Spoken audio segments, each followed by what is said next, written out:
Le destin extraordinaire du baron Leroy de Boiseaumarié, président de l'Office international des vins. C'est ce titre singulier d'un numéro spécial du magazine Reflets de Provence et de la Méditerranée, daté de novembre 1955, que j'avais choisi de donner à ma conférence du 17 mars 2015 en Avignon sur le baron Leroy. Et je tiens à préciser en préambule que cette remarquable publication m'a permis de mieux appréhender la vie réellement exceptionnelle et les multiples combats du baron Leroy que je n'ai pas eu le plaisir de connaître personnellement. Néanmoins, je dois vous dire que j'ai ressenti intensément sa présence pendant quelques années, chaque fois que j'occupais ce qui fut sa chambre dans l'une des propriétés aveyronnaises de mon ami Pierre-Marie Jonquière de Brugerolles, parent du baron Leroy, que sa famille recevait régulièrement durant les périodes estivales. Je me rappelle encore très bien de cette grande chambre, presque entièrement drapée de tentures en velours rouge foncé, et qui est devenue par la suite une salle à manger. Quant à Pierre-Marie Jonquière, il a conservé des souvenirs encore vivaces du baron Leroy, qu'il a bien connu dans sa jeunesse, même s'il reconnaît volontiers que, remontant aux années médianes du siècle dernier, ces souvenirs ont pu être modifiés, transformés ou amplifiés, comme tous les souvenirs d'enfance et de jeunesse. Ils me furent néanmoins précieux pour aborder aujourd'hui, au-delà du héros de la Grande Guerre et du chantre de la viticulture française, l'homme affable, généreux et pétri d'humour, mais au caractère bien trempé, qu'il était, et vous rapporter quelques anecdotes savoureuses le concernant. Rien ne prédestinait le baron Leroy à devenir ce qu'il sera, à savoir l'une des plus hautes autorités mondiales en matière vinicole. Et ce destin extraordinaire l'assimile à celui de quelques grandes figures de notre histoire contemporaine. Pierre-Marie Gabriel Leroy de Boiseaumarié est fils de soldat, descendant de soldats et de fonctionnaires de la monarchie ou de l'Empire, voués au service de l'État depuis l'époque des croisades. Sa famille, originaire du département de l'Orne, tire son nom du bois des Mariés, portion de forêt incluse dans ses propriétés. Le 26 avril 1732, le maréchal de Lowendal, par une lettre empreinte de la plus exquise politesse dont il était capable et dont était capable l'ancienne France, recommande à M. de Saint-Audulay, major du régiment royal de cavalerie, un Leroy du bois des Mariés qui présente les aptitudes suffisantes pour devenir l'un des plus brillants officiers du roi. Pendant la Révolution française, la famille Leroy connaît des heures sombres. En 1793, l'un de ses membres, homme de lettres, est guillotiné, sans autre raison que son appartenance à la noblesse. Mais l'Empire apporta des compensations à cette famille loyale et qui avait contribué à forger la gloire des armées françaises sur tous les champs de bataille de l'Europe. Un diplôme portant attribution de la Légion d'honneur et du titre de baron au chef de la famille est signé de la main de Napoléon. Un autre Leroy de Boiseaumarié devint préfet d'Empire, et du même coup célèbre et très courtisé, mais incorruptible comme tous les Leroy, il ne fera pas profiter de ses prérogatives les amis et solliciteurs qui ne manquèrent pas de l'assaillir. 2 membres de la famille seront nommés eux aussi préfets, sous la Restauration, tandis qu'un de leurs cousins siégera au Conseil d'État. On peut noter enfin qu'un Leroy, également prénommé Pierre, fut un brillant architecte qui construisit la flèche du Mont-Saint-Michel. Le baron Leroy de Boiseau-Marié est né en Normandie le 5 avril 1890 et passe les premières années de sa vie à Mortagne. Son père, Juste, est alors chef d'escadron. Le garçon, dès son plus jeune âge, est imprégné de l'esprit militaire. Adolescent, son intention bien arrêtée est de devenir soldat, comme son père et ses aïeux. Mais la loi de séparation de l'Église et de l'État fait surgir un différend profond entre le petit père Combe, président du Conseil, et le père du baron Leroy. Celui-ci n'accepte pas cette loi et démissionne à grand fracas en jurant que ses descendants ne serviraient plus ni l'armée ni l'État. La famille quitte alors Mortagne et se fixe à Vendargues, près de Montpellier. Pierre ne sera pas militaire de carrière, mais fonctionnaire de la haute finance.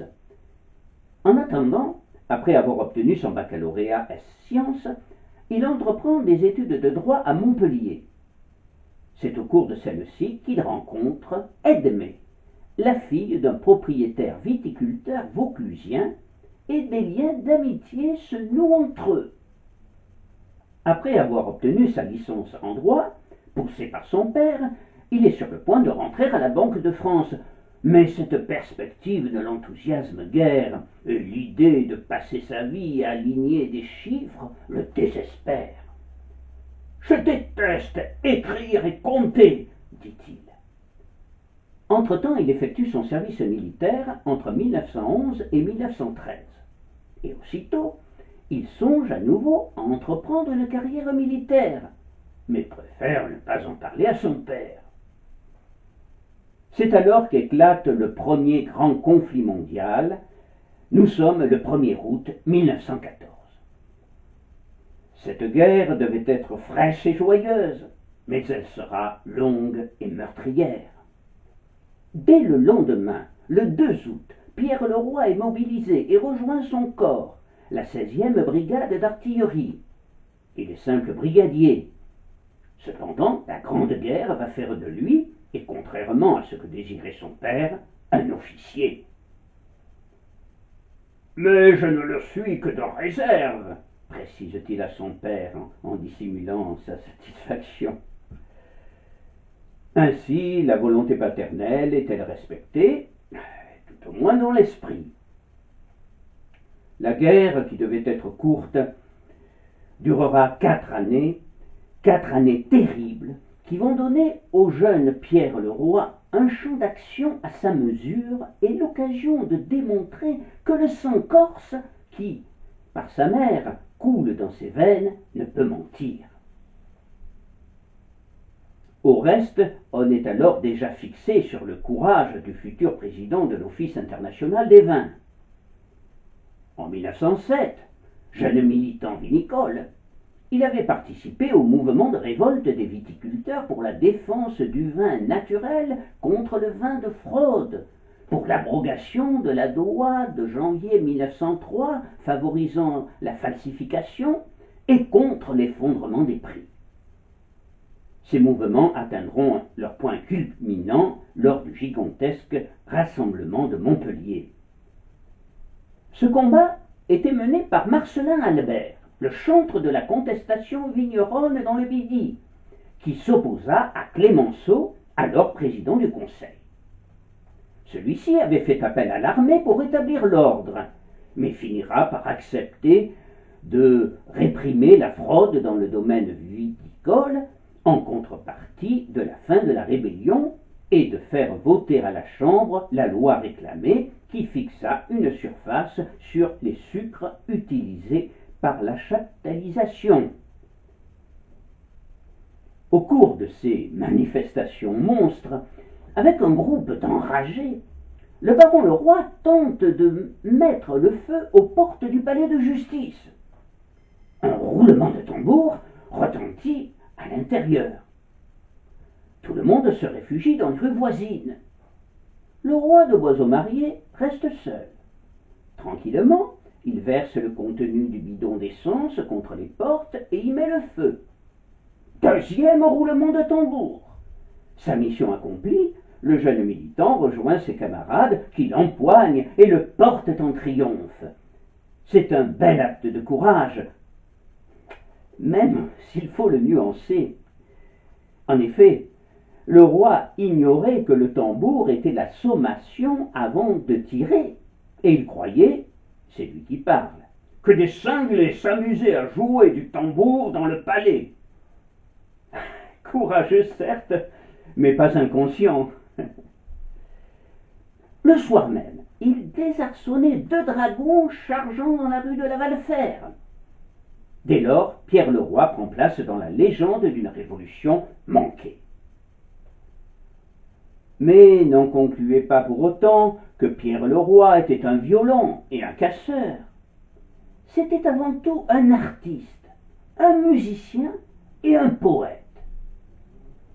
Parmi ses poètes préférés, on peut citer en premier lieu Charles Baudelaire et l'anglais Rudyard Kipling, qui portait au nu le métier de vigneron, comme le montre ce poème Valentin.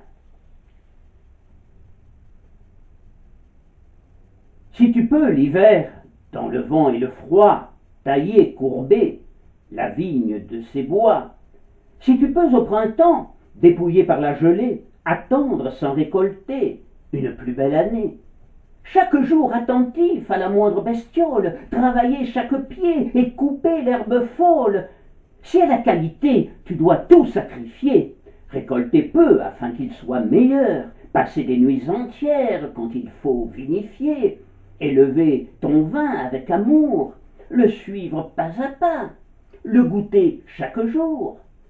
Si tu sens au fond de toi, malgré tous ces tracas, grandir cette passion, alors, tout comme moi, tu seras vigneron, mon fils. Le baron Leroy s'occupait aussi assidûment depuis son enfance de ses collections philatéliques, et ses éminentes connaissances en la matière lui voudront d'être admis à l'Académie de philatélie en octobre 1964. Enfin, il se passionnait également pour l'insémination artificielle des poissons. Mais revenons à la Grande Guerre, qui va prendre une dimension nouvelle à partir de 1917, avec l'utilisation massive de l'aviation, qui fit du baron Leroy un authentique héros de l'aviation de guerre, décoré de la Croix de guerre et celle d'officier au titre militaire. Le général Pétain, le premier, misa sur l'aviation pour compenser notre infériorité numérique face à l'armée allemande en 1917. Le général Guiotet, alors ministre de la Guerre, croyait aussi beaucoup à l'aviation, et il recommanda à nos avions de s'attaquer non seulement aux objectifs stratégiques, mais aussi aux industries de guerre, notamment aux hauts fourneaux de Sarre, de Luxembourg ou de la Lorraine annexée. Un tournant décisif s'amorça alors. C'est en 1915 que le brigadier Leroy changea d'arme sur sa demande. La lutte dans le ciel convenait mieux à son tempérament qui lui commandait de jouer sa vie à pile ou face tous les instants. Il se retrouva aussitôt aux côtés des plus grands as de l'aviation de guerre, Georges Guynemer, Charles Nengesser ou Auguste Eisenstein, qui parlera à juste titre du rôle important des aviateurs sur le moral des fantassins au cours des missions d'observation et de liaison d'infanterie, cela étant particulièrement vrai dans les périodes d'offensive quand l'infanterie était soumise à rude épreuve. En quelques mois, dans le voisinage de Guynemer, il va abattre 12 appareils ennemis. 7 victoires seront homologuées. Et 7 fois le jeune pilote eut droit au looping par lequel il annonçait sa victoire au retour du combat. On trinquait alors au champagne, dans la grande tradition des pilotes de ce temps, puis le lendemain, sur les Blériot, les Morane, les Caudron, les Nieuport et les Spade, on retournait au Barou, craignant plus de voir le moteur s'arrêter que les escadrilles ennemies, elles aussi soumises à la même incertitude mécanique. Pierre Leroy sera descendu 2 fois et gravement blessé.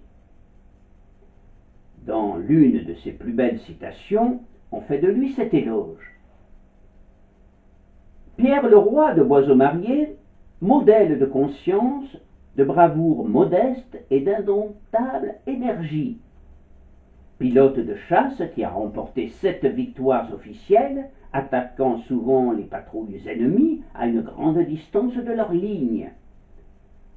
Le 14 septembre 1918, à Pagny-sur-Moselle, s'est porté au secours d'un camarade attaqué par Saint-Fockers, l'a dégagé et lui a permis de regagner nos livres. Succombant sous le nombre, a été abattu, grièvement blessé dans les lignes ennemies, a rejoint sa place, bien qu'incomplètement guéri, dès la signature de l'armistice. Une blessure antérieure, médaillé militaire pour fait de guerre, croix de guerre, 8 citations, 7 à l'ordre de l'armée, 1 à l'ordre du corps d'armée.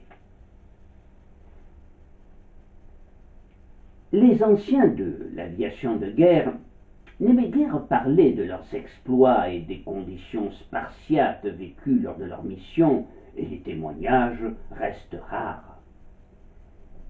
Elie Genstein, qui participa à l'offensive du Chemin des Dames en avril 1917, à bord de son avion, écrira ses mémoires dans lesquels il retracera sa carrière dans l'aviation. Mais elle n'était destinée qu'à ses enfants, et ce n'est que 50 ans après la guerre que son fils Gérard les retranscrira. Elie Genstein évoquera à plusieurs reprises les risques insensés pris par les pilotes de chasse de la Grande Guerre. Mais ils avaient le sentiment que leur présence dans le ciel, au-dessus des lignes de front, remontait le moral des troupes du sol. Il rapportera notamment: chaque fois que j'allais rendre visite au colonel des régiments au repos, il me disait tout le bien que nous faisions aux poilus quand nous les survolions à basse altitude. Notre présence, en prenant les mêmes risques, avait aussi beaucoup d'importance. Sur ce point, il rejoint ainsi le témoignage d'un de ses camarades d'escadrille, Jean Béraud-Villard, l'auteur de Notes d'un pilote disparu, publié sous le pseudonyme du lieutenant Marc. Jean Béraud-Villard explique que la seule présence d'un avion survolant une unité de fantassins isolée et pratiquement encerclée en première ligne, en prenant des risques considérables, avait pour seul but de montrer aux poilus qu'il n'était pas complètement oublié par le commandement et coupé du reste du monde. On apprend par ailleurs, grâce aux mémoires d'Elie Genstein, que Béraud-Villard reçut une balle dans le bras au cours d'un combat qui le laissa handicapé pour le restant de ses jours. Comme ses camarades, le baron Leroy préférait garder le silence sur ses exploits, par respect, disait-il, pour ceux qui payèrent de leur vie leur combat pour la liberté. À aucun moment, cependant, il n'éprouvait de haine particulière pour les Allemands. Il racontera, bien des années plus tard, qu'un chasseur français, ayant descendu un adversaire, il était venu voir le lieu de chute de l'avion ennemi. Avec quelques camarades, nous allâmes voir le triste spectacle. En arrivant au sol, l'avion avait explosé et les 2 aviateurs étaient morts sur le coup. Nous pensâmes que c'était peut-être aussi le sort qui nous attendait. Ayant retrouvé sur eux papiers et argent, un des chasseurs, quelques jours après, alla jeter un message lesté contenant ce qu'il avait trouvé, ainsi que l'endroit où ces aviateurs avaient été enterrés. Le geste fut mal interprété au grand état-major et une note nous interdit de recommencer cet hommage aux morts ennemis. Cette pratique, rendant hommage aux adversaires, était assez largement répandue, et de nombreux témoignages la confirmant existent. Pour connaître davantage ce passé d'héroïsme, il allait forcer la modestie légendaire du baron Leroy. Plusieurs années après la guerre, dans la sérénité de sa belle propriété de Château-Forciat, à Châteauneuf, sous les ombrages des pins qui s'intègrent si bien dans l'un des plus harmonieux paysages de Provence, dans un lien un peu magique, un lieu où règne la paix et le bonheur de vivre, l'ancien as des escadrilles N78 et SPA 78 finira par évoquer, avec beaucoup d'émotion, l'épopée fracassante des pilotes de la Grande Guerre. Tous ces hommes étaient d'une trempe à toute épreuve, comme mes camarades Guillemer, abattu sur son spad en 1917, ou Ningesser, disparu en mer au-dessus de l'Atlantique en 1927 avec François Colly, alors qu'il tentait de traverser l'Atlantique à bord de l'Oiseau Blanc. En revanche, on ne pouvait pas en dire autant du matériel. Pendant la Grande Guerre, les pilotes de chasse et de bombardement, plus encore que les avions allemands, étaient menacés par les défaillances aux conséquences mortelles de leurs propres machines. Les moteurs, conçus selon des données bien problématiques et avec des aciers à la résistance douteuse, tombaient souvent en panne. Cependant, on admettait la règle comme normale. Cette insécurité était alors aggravée par le fait que les pilotes, à l'époque, n'avaient pas de parachute. Quand l'appareil de l'un d'eux était touché ou tombait en panne, la seule chance de salut résidait dans l'atterrissage. On se posait là où le destin vous avait conduit, souvent dans les lignes allemandes. On cassait du bois et, au mieux, le pilote se retrouvait à l'hôpital en fort piteux état. Ah, c'est mécanique! On changeait les moteurs au bout de 20 heures et les cellules au bout de 50. Vous savez, il fallait être fou pour monter dedans. Grand chasseur de canards et de sangliers, le baron Leroy donna libre cours dans le ciel de France à son instinct qui fit de lui l'un des plus fins fusils de la Fédération de chasse de Provence.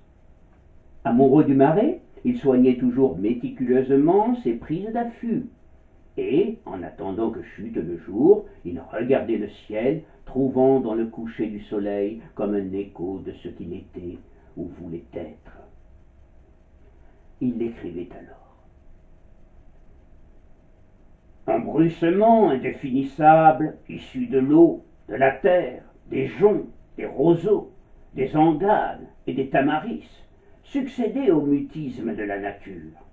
Il était le signe de la vie renaissante du marécage. Alors l'incendie éclata. L'horizon flamboyait.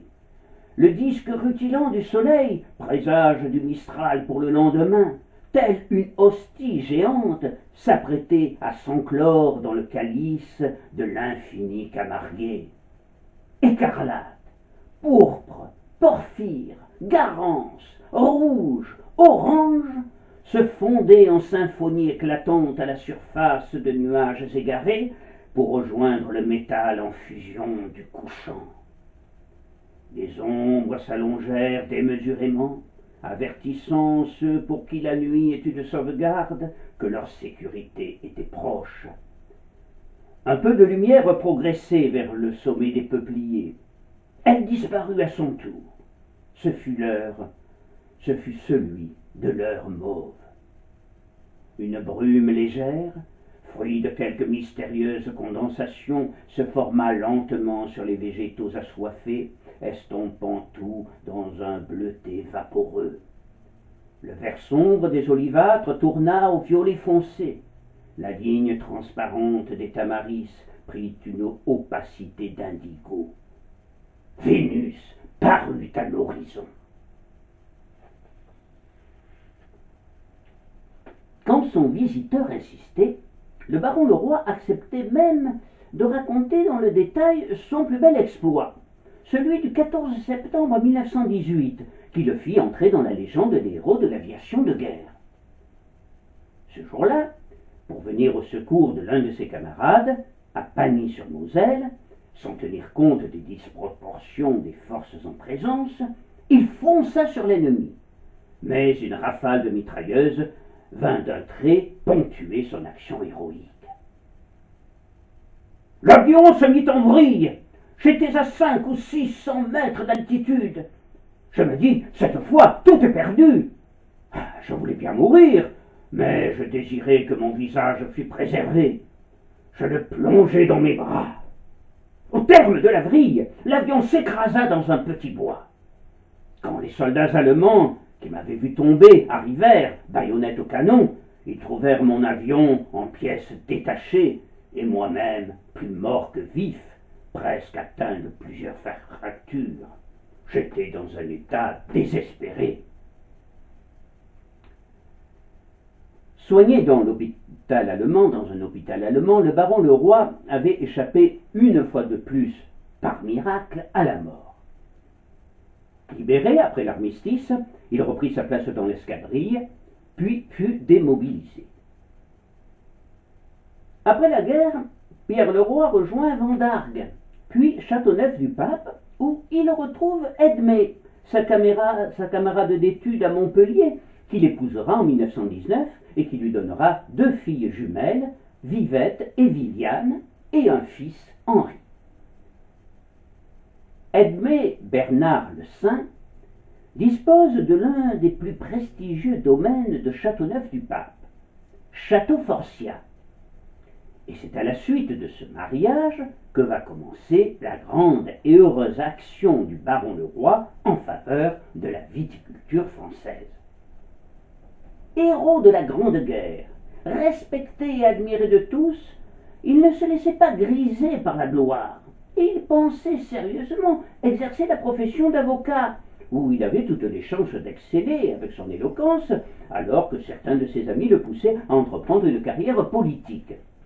Mais il décida finalement de renoncer au barreau et de se consacrer, une fois pour toutes, à sa passion de jeunesse, la viticulture. À Châteauneuf-du-Pape, où il s'installa, ainsi qu'à Vendargues, dans 2 domaines bien différents de la viticulture, il commença à observer les choses avec le sérieux et la conscience que lui avaient conféré ses origines, ses études et les années passées dans l'armée. Il en tira des déductions personnelles et des leçons dont il fit état au cours des réunions auxquelles il participa. Bientôt, l'attention se fit plus grande à son égard, tant ses jugements paraissaient justifiés. Lui-même s'intéresse aux travaux entrepris par des chercheurs qui sont restés dans la mémoire des Châteauneuvois, comme le commandant Paré, qui s'emploie à créer un système de délimitation. Mais la route était semée d'embûches. L'introduction frauduleuse de raisins venus de l'extérieur, qui permettait de produire de faux vins de Châteauneuf et de les vendre à bas prix, tandis que les authentiques restaient dans les caves. L'achat de vins de qualité supérieure à des conditions extrêmement défavorables pour les vignerons, contraints de s'incliner car il faut bien vivre et payer ce que l'on doit, crée une situation explosive. Parmi les intermédiaires, des gens condescendants, venus d'une grande région vinicole, considéraient Châteauneuf comme une dépendance de leur province. Un jour, l'un d'eux s'ouvrit auprès de madame Bernard le Saint, la mère d'Edmé Leroy. « Vous êtes devenu à Châteauneuf-du-Pape notre succursale, lui dit-il fort sérieusement. « Ah, vous vous trompez, monsieur, lui rétorqua la vieille dame en le toisant. Nous sommes la maison mère. En 1923, une délégation de vignerons de Châteauneuf-du-Pape, conduite par M. Paul Avril, descendant de l'une des plus anciennes familles châteaunevoises, vint trouver Pierre Leroy pour lui demander de défendre la viticulture vernaculaire, ruinés par l'arrivée dans la commune de raisins d'origine douteuse, pendant que les vins authentiques demeuraient invendus dans les caves. Il racontera plus tard: Je fus très touché par leur démarche, et après réflexion et étude de la législation et de la jurisprudence faite sous l'angle de ma formation juridique, je répondis à mes concitoyens que j'acceptais la mission qu'ils voulaient me confier, à condition qu'eux-mêmes donnent l'exemple de l'honnêteté et de la discipline. Le syndicat des propriétaires viticulteurs de Châteauneuf-du-Pape, pour la défense de l'appellation d'origine, fut fondé le 4 octobre 1923 et lança les assignations pour obtenir que la définition judiciaire soit basée sur un certain nombre de principes et de règles immuables. La détermination de l'aire de production sera basée à la fois sur la nature du sol et sur les usages. Les cépages, tous des cépages nobles, seront limitativement énumérés. Les modes de culture seront réglementés. Un degré minimum de 12,5 degrés sera fixé. Le tri des raisins à la vendange sera obligatoire. Le taux d'acidité volatile autorisé sera baissé. La vinification en rosé interdite. Les vins avariés ou malades perdront leur droit à l'appellation. On peut donc dire que le syndicat de Châteauneuf-du-Pape prit l'initiative d'une entreprise vraiment révolutionnaire en ce qui concerne la politique de la qualité, et qu'il fit figure de précurseur dans le domaine de l'appellation contrôlée. Les idées du baron Leroy, particulièrement novatrices, notamment sur le plan de la réglementation, firent l'effet d'une bombe, et elles sont à l'origine de ce mouvement irréversible vers la qualité qui, parti de Châteauneuf-du-Pape, gagna rapidement la région des Côtes-du-Rhône et du plan régional passa au plan national. Quelques années plus tard, en 1935, à l'initiative d'Alphonse Perrin, président du syndicat général des vignerons de Champagne, les représentants des syndicats de défense des vins de toutes les régions de France se réunirent à Paris. Le baron Leroy représentait la Provence et son homologue et ami, le marquis d'Angerville, la Bourgogne. La réunion fut fructueuse puisque le baron Leroy, le marquis d'Angerville et Alphonse Perrin décidèrent la création d'une section des grands crus au sein de la Fédération des associations vinicoles. Une étape importante, voire décisive, vers ce mouvement pour la qualité, cher au baron Leroy, fut alors franchie. Autre étape essentielle, la création de l'INAO, Institut national d'appellation d'origine, par le baron Leroy et le sénateur Joseph Capus, qu'il avait connu en 1923 alors que celui-ci était ministre de l'Agriculture. Pierre Leroy deviendra plus tard président en 1947 de l'INAO. Enfin, toujours en 1935, à l'issue d'une ultime réunion au ministère de l'Agriculture, présidé par le ministre, M. Marius Catala, le Comité national des appellations d'origine vit le jour, et en 1937, la création des AOC, Côtes-du-Rhône, couronna la détermination et le travail acharné du baron Leroy. Le baron Leroy fut donc en quelque sorte le père des AOC, des appellations d'origine contrôlée. Voici ce qu'écrivit alors le grand journaliste Louis Orizet à son sujet. Il s'efface volontairement pour louer tous ceux qui auprès de lui mènent le bon combat. Mais personne n'est dupe.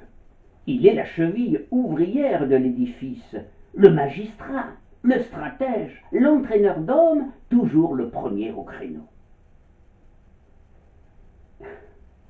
Cerise sur le gâteau, il obtint de surcroît de son ami Édouard Barth alors président du comité de propagande, que les fêtes nationales du vin de cette année 1935 aient lieu en Avignon et dans les Côtes-du-Rhône.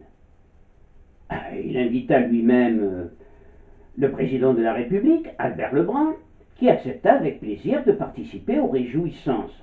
Puis le baron organisa, avec l'amitié et le dévouement de Gabriel Biron, le commissaire général. Magnifiquement réussies, ces fêtes somptueuses contribuèrent largement à l'essor des Côtes-du-Rhône et à son propre prestige. Mais bientôt, les bruits de bottes couvrirent les champs des vignerons, et la Cupo Santo, que le baron entonnait souvent à la fin de ses discours.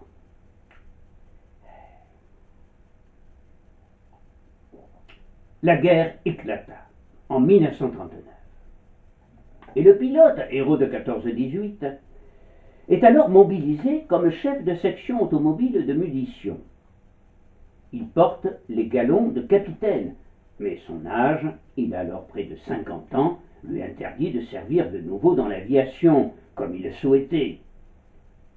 Cependant, le président Leroy, fidèle aux traditions de sa famille, veut servir de toutes ses forces, là où l'on a besoin de lui. Il le fait avec tant d'énergie qu'il accepte de remplir à la fois les fonctions de plusieurs officiers. Mais au bout de quelques mois, surmené et malade, il est évacué presque de force. Malgré son père, mais aussi sans doute malgré lui, le baron Leroy de Boiseau-Marié aura rempli une carrière militaire digne de ses valeureux ancêtres. La défaite de la France est pour lui une tragédie, et il entend bien s'opposer au régime nazi dans son domaine. C'est ainsi qu'à côté de Joseph Capu, avec lequel il avait noué depuis 1935 des liens solides d'amitié, il résiste opiniâtrement et avec succès aux occupants qui voulaient se débarrasser de nos appellations d'origine imposées par le traité de Versailles. Et s'oppose aussi avec véhémence au transfert à Berlin du siège de l'Office international du vin, pendant qu'Édouard Barth, alors président de cet organisme, était emprisonné à Valls. À propos d'Édouard Barth, arrêté par Pucheux sous prétexte d'entrave au ravitaillement en vin lors de la réunion de la commission interministérielle de 1942 à Vichy, Pierre Leroy a l'audace de présenter une motion proclamant la solidarité des associations vinicoles avec le prisonnier et réclamant sa libération. La motion est votée, mais seulement après le départ des fonctionnaires et des pusillanimes. Il apporte lui-même au ministre Pierre Casiaux, dont l'accueil fut très favorable. Pendant ce temps, Capus l'a présenté au maréchal Pétain. Ce dernier prit cette démarche avec tant d'irritation qu'en sortant, Capu dit à Leroy « Filons à l'hôtel prendre nos valises et prévenir nos familles. Nous allons être sûrement arrêtés. » Ils ne le furent pas, et au contraire, 10 jours plus tard, Barth passait de la prison au régime de liberté surveillée.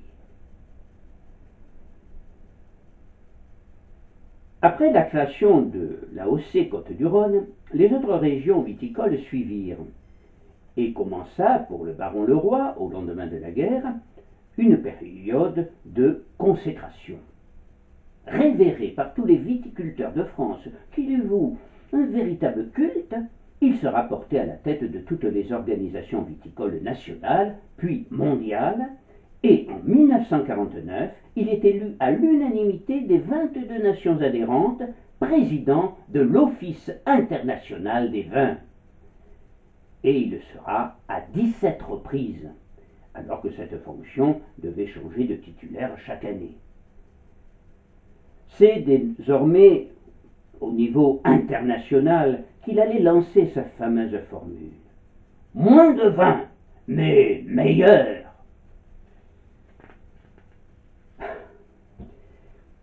Le baron Leroy avait quelquefois des idées peu orthodoxes sur le vin et qui pouvaient surprendre. Ainsi, par exemple, son célèbre grand cru Château Forcia devait, selon lui, être bu à la température d'une cuisine, entre 22 et 25 degrés. Pierre-Marie Jonquière rapporte qu'il n'était pas rare que lorsqu'il arrivait à l'improviste avec ses parents, les barons, toujours très accueillants, les invitaient aussitôt à déjeuner ou à dîner, et qu'il tirait une bouteille de Château Forcia de sa cave et la plaçait sur un radiateur pour qu'il se réchauffe rapidement, ce qui est aujourd'hui considéré comme un sacrilège par les ovénologues. Sans doute. Mais je vous dirais que souvent, j'ai vu dans des circonstances analogues Pierre-Marie Jonquière agir de la même façon. Pour le baron Leroy, cela n'était valable que pour des vins rouges de qualité. Les cuvées médiocres ou les vins de moindre qualité ne pouvaient pas supporter ce traitement et devaient rester frais pour rester buvables. Le baron Leroy appréciait aussi le champagne, peut-être depuis l'époque de ses loopings de jeunes pilotes et du champagne que l'on buvait entre aviateurs pour célébrer ses victoires et celles de ses camarades à leur retour en vie sur le plancher des Vaches, après des combats acharnés dans le ciel de France. D'après lui, un bon champagne devait pouvoir accompagner tout le repas, de l'apéritif au dessert, et être au moins aussi bon que le meilleur des vins spécialisés pour chaque mets. Toutefois, quand on lui demandait quels étaient les meilleurs champagnes, il ne répondait jamais, se contentant d'indiquer qu'un champagne, même moyen, réfrigéré quelques jours avant sa consommation, puis sorti du réfrigérateur pour être bu tout de suite, pouvait se mesurer au plus grand. Un grand champagne avait l'avantage de pouvoir passer directement de la cave au seau à glace pour être servi. Travailleur infatigable, intransigeant avec les autres comme avec lui-même, le baron Leroy s'emportait quelquefois, et ceux qui assistèrent à ses présidences d'assemblée témoignèrent de ses colères mémorables, vraies ou feintes, ses rugissements alternant avec ses insinuations feutrées ou malicieuses, ses faux assoupissements pour mieux saisir les paroles imprudentes, ses engagements d'une extrême prudence ou claironnés aux quatre coins des salles muettes, paralysés par son charme et son savoir. Mais c'était une belle âme, avec toutes ses sensibilités, un amoureux de la nature, écologiste avant l'heure, un parodier brillant et drôle, et un gai luron. Ainsi, pour prendre un exemple, un jour à Paris, au restaurant Taillevent, les organisateurs d'un dîner de prestige ayant eu l'idée de joindre à la beauté des vins celle des modèles de haute couture, le défilé commença dans une indifférence à laquelle le ton du présentateur n'était pas étranger. Le baron Leroy, considérant que celui-ci n'avait ni la stature, ni la voix, ni les arguments qui convenaient à pareille circonstance, rugit, se leva d'un bond, s'emparant du micro, et fit lui-même les commentaires de chaque modèle avec un mélange bien dosé de truculence, de culture et d'allusions esthétiques. Ce fut un grand moment de comédie. C'était aussi un authentique écrivain qui avait la plume facile comme la parole. Il versifiait avec aisance, il aimait particulièrement l'alexandrin, dont il se servait, avec son humour quelquefois corrosif, pour tourner en dérision les erreurs, les faits abusifs des notables et de ceux qui nous gouvernent, cachant son ironie dans des suites dont le rythme et le chant rappelaient Corneille ou Racine. Voici un poème qu'il dédia à mon précepteur.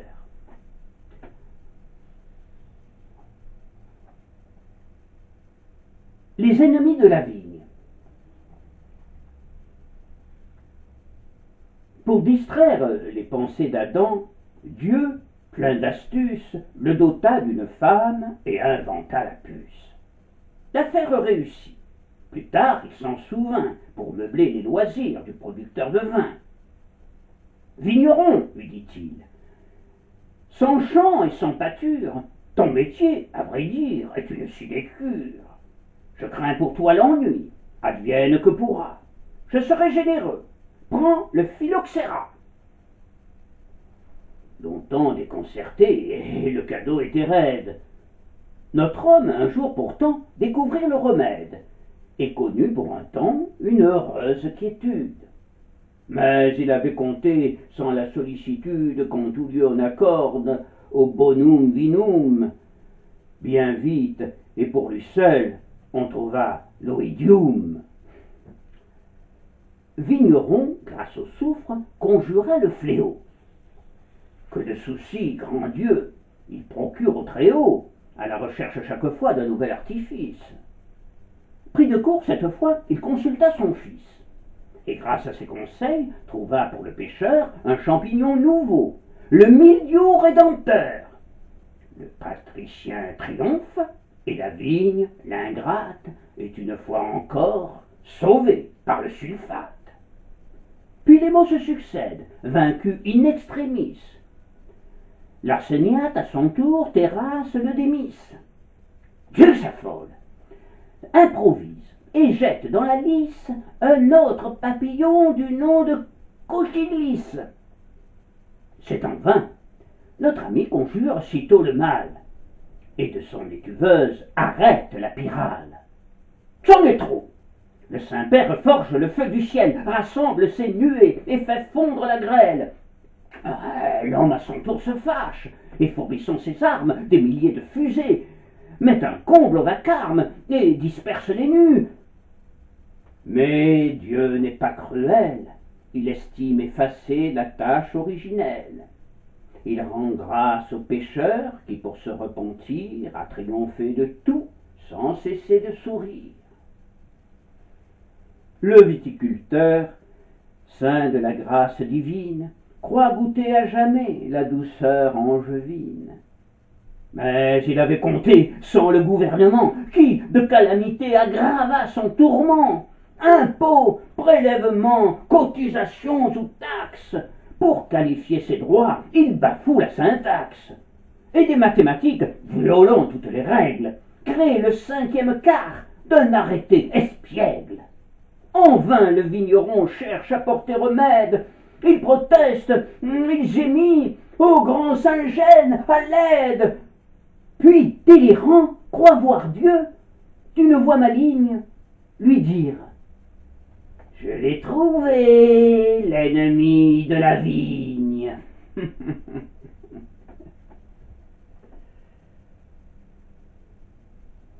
Les années passant, l'État désira honorer encore davantage celui qui était considéré désormais comme l'un des meilleurs serviteurs du pays, et pour cela en fit son porte-parole dans le monde. C'est ainsi que, lorsqu'il se déplaçait à l'étranger, il représentait officiellement la France au même titre qu'un ambassadeur. Le baron Leroy excellait dans ce rôle, et il fut reçu partout en Europe avec tous les honneurs en tant qu'ambassadeur de la France, mais aussi en raison de la grande notoriété dans le domaine viticole, et enfin parce qu'il restait aux yeux du monde un pur héros de la Première Guerre mondiale. En 1952, à Freiburg, en Allemagne, l'as de la Grande Guerre prône la réconciliation franco-allemande et esquisse son idée de l'Europe en lançant: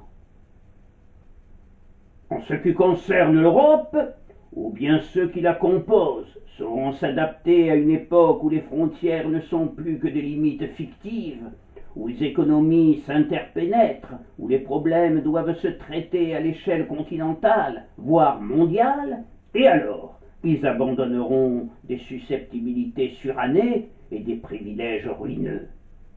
Ou bien nous en reviendrons aux divisions et aux querelles, aux heurts des intérêts, au choc des ambitions qui ont suivi le démantèlement de l'empire de Charlemagne. En 1953, il est accueilli officiellement par le pape Pie XII, non pas au Vatican, comme pour la plupart de ses visiteurs, mais dans sa résidence privée de Castel Gandolfo. L'année suivante, il est en Grèce, où il déposa à Athènes, au nom de la France, une gerbe de fleurs au monument aux morts de la ville, en présence de tous les membres du gouvernement grec et ceux du corps diplomatique. En 1957, le voici à Ljubljana, en Yougoslavie. Le pays était dirigé d'une main de fer par le maréchal Tito depuis 1945, et ce régime se caractérisait par l'absence de pluralisme politique et d'alternance au pouvoir. Seul le Parti communiste était alors autorisé. Mais Tito avait rompu avec l'URSS de Staline en 1948 et s'était rapproché de l'Ouest. Voici le récit que le baron Leroy fit à Pierre-Marie Jonquière de son séjour mémorable qui aurait pu provoquer un incident diplomatique du fait de son inflexibilité. Et là encore, on constatera que l'ancien as de la Grande Guerre avait un caractère bien trempé. Je suis arrivé en Yougoslavie à la tête d'une délégation de l'Office international des vins. Dans l'avion qui nous déposa à l'aéroport de Ljubljana, je remarquai que l'hôtesse yougoslave qui nous accompagnait semblait contrariée. Elle finira par se confier à moi. Sa valise avait disparu, mais il ne fallait surtout pas en parler. Ce qui me gêne le plus, me dit-elle, c'est que je n'ai pas de tenue de rechange pour vous accompagner lors de vos visites. Nous nous sommes cotisés alors pour nous offrir une tenue correcte de rechange avant d'arriver à l'hôtel. Mais nous nous sommes heurtés à de nombreuses difficultés pour trouver à Ljubljana, dans un magasin, une petite jupe et un corsage. Nous étions regardés avec méfiance et nous dûmes payer ces vêtements simples un prix exorbitant. La petite hôtesse était ravie et remercia tout le monde en nous priant une nouvelle fois de ne rien dire à propos de cet incident. Arrivé à l'hôtel, l'un des plus importants de la ville, quelle ne fut pas notre surprise de nous entendre dire que nous n'étions pas attendus et que l'on allait demander des directives en haut lieu. Les chambres étaient pourtant libres, mais on ne pouvait pas les occuper sans instruction. Une partie de la délégation commença alors la nuit dans les quelques fauteuils disponibles, d'autres s'installant à même le sol ou sur les tapis, bien heureux de ne pas devoir attendre à l'extérieur sous la pluie. Quant à moi, je préférais m'allonger sur le billard, où, compte tenu de ma fatigue, je tombais rapidement dans les bras de Morphée. Au milieu de la nuit, je fus réveillé par des représentants officiels du régime, pliés en deux devant moi et se confondant en excuses. « Pardonnez-nous, monsieur le baron, un affreux contretemps, un dysfonctionnement regrettable. Veuillez nous suivre dans vos chambres, nous nous occupons de vos bagages. » Certains membres de ma délégation ne se firent pas prier, mais moi, qui n'avais guère apprécié cet accueil, je refusai absolument de quitter mon billard. Et devant la mine déconfite des autorités, je m'écriai « Je terminerai la nuit où je l'ai commencé !» Et je me rendormis sur mon billard.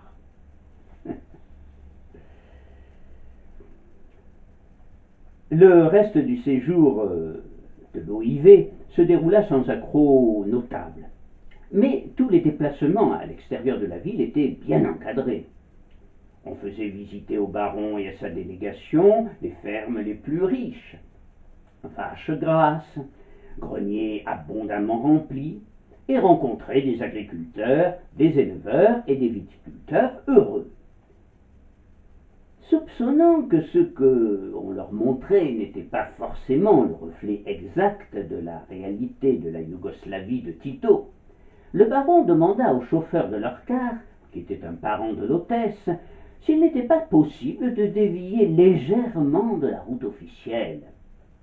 Celui-ci, par reconnaissance pour son geste en faveur de sa parente, accepta de s'écarter de sa route, mais pour un temps très court, Et c'est ainsi que le baron et sa petite troupe arrivèrent aux abords d'une ferme très différente de la précédente. Vaches maigres, volailles faméliques, grenier vide et toit crevé. S'adressant par l'intermédiaire de la bienveillante hôtesse à un vieux paysan, le baron lui demanda s'il n'était pas plus heureux maintenant que la terre leur appartenait, et celui-ci de lui répondre: Autrefois, la terre n'était pas à nous. Aujourd'hui, elle est à nous, mais on nous prend beaucoup, beaucoup plus.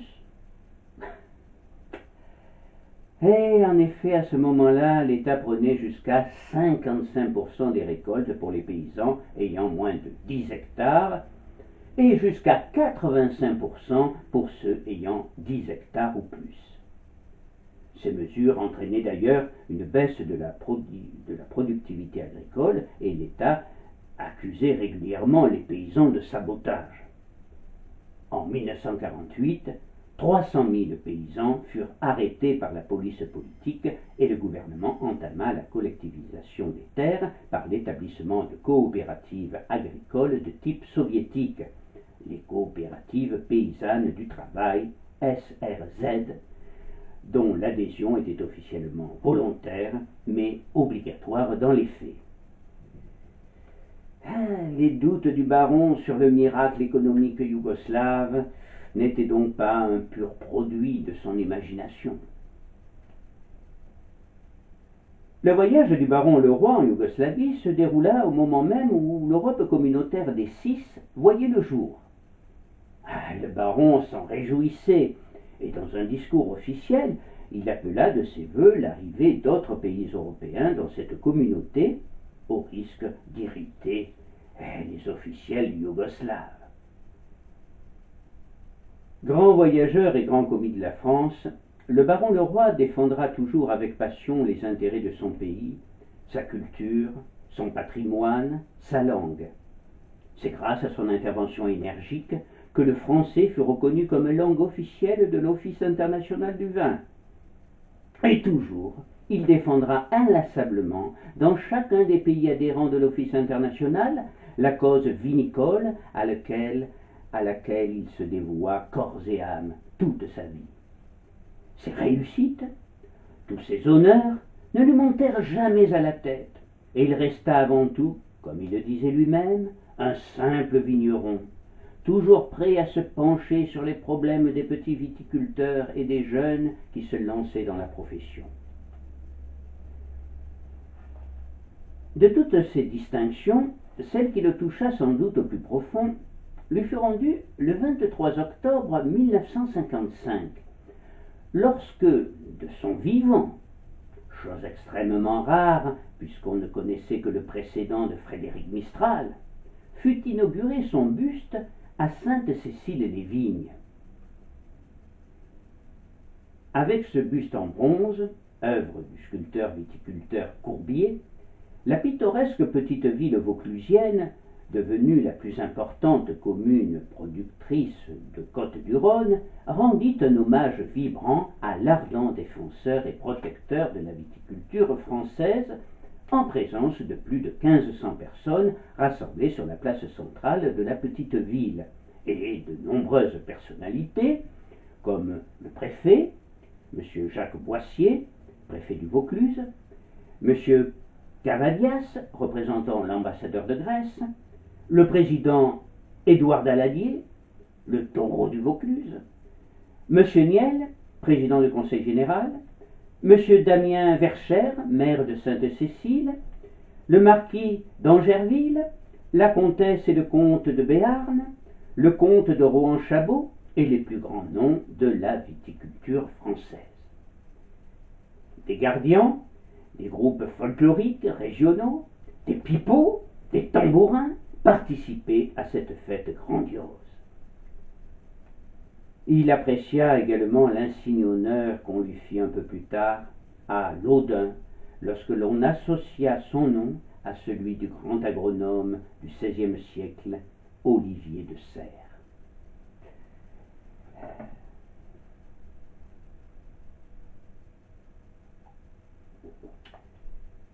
Aujourd'hui, il existe plusieurs rues au nom du baron Leroy.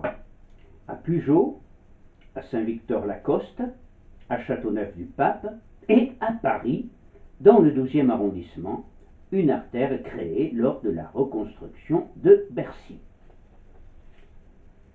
Le baron Leroy se distingua tout le long de sa vie par sa distinction naturelle, malgré sa bonhomie et sa truculence toute provençale. Personne ne le vit jamais en tenue négligée ou mal rasée. Pierre-Marie Jonquière et sa famille, les Labadie de Saint-Vidal, allaient voir régulièrement le baron Leroy à Château-Forciat, et lui-même rendait visite à la famille de Pierre-Marie Jonquière, qui passait les hivers en Avignon et étaient les propriétaires du manoir du Baldrac, dans lequel se trouvait, souvenez-vous, la fameuse chambre rouge, la chambre du baron Leroy. Plus âgé, sa santé commençant à devenir précaire, le baron Leroy était astreint à rester couché plusieurs heures dans la journée. Néanmoins, il avait l'habitude d'accueillir toujours lui-même ses visiteurs, et dans une tenue irréprochable. Costume, cravate, été comme hiver, même s'il recevait des amis proches ou des parents. Pierre-Marie se souvient de sa dernière visite à Château-Forciat en compagnie de ses parents, M. et Mme Raymond Labadie, et de ses oncles et tantes, vraisemblablement fin 1966 ou début 1967, quelques mois avant son décès. Le baron se reposait dans sa chambre. Dès qu'il fut averti de leur présence, il lança, depuis celle-ci, « Quelques instants, je vous prie, je m'habille et je viens. » Connaissant son état de fatigue, M. Labadie lui répondit, « Mais non, Pierre, je vous en prie, restez comme vous êtes, nous sommes en famille. » Et ce jour-là, pour la première fois, rapporte Pierre-Marie Jonquière, nous le vîmes apparaître en robe de chambre, dans sa salle de séjour où trônait sur son piano l'épreuve du buste de Sainte-Cécile des Vignes. En entrant, il regarda, comme à son habitude, avec une mimique amusante, ce buste dont il était très fier, mais qui ne trouvait guère ressemblant. Puis il nous embrassa affectueusement. Nous parlâmes de choses et d'autres pendant une petite heure avant de le laisser retourner se reposer. Ce fut notre dernière rencontre. Il ne put se rendre cette année-là en vacances dans l'Aveyron. La fabuleuse épopée du baron Leroy, héros de la Grande Guerre, père des AOC et véritable humaniste, s'acheva en juin 1967, un jour lumineux de printemps. Il avait 77 ans et il repose depuis dans le charmant petit cimetière de Châteauneuf-du-Pape, au milieu de l'océan de vignes qu'il avait tant aimé et auquel, dernière facétie verbale d'un homme pétri d'humour, il voulait rendre tout le sucre qu'elle lui avait donné afin d'en faire les plus belles. Sur son tombeau s'inscrivent les premières et dernières lettres de l'alphabet grec, celles du commencement et de la fin. Son testament se trouve peut-être dans ses propos prononcés en 1963 sur Europe 1. Que jamais on n'abandonne cette politique de qualité. Nous ne sommes pas faits pour la fabrication standardisée. Non! Nous sommes imbattables sur le plan des éléments pour lesquels l'artisan devient un artiste. La qualité est le propre du génie français. La qualité est le propre du génie français.